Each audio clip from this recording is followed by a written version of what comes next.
Today we will take a simple look at how to draw. To start drawing, you will need some basic materials such as paper, a pencil or pen, and an eraser. There are several key steps to keep in mind when learning to draw.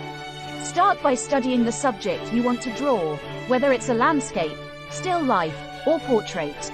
Look for the basic shapes and forms that make up the object or scene. Use basic shapes to block in the composition of your drawing. This could include circles, squares, and rectangles. Sketch in the details of your drawing, using the basic shapes you've blocked in as a guide.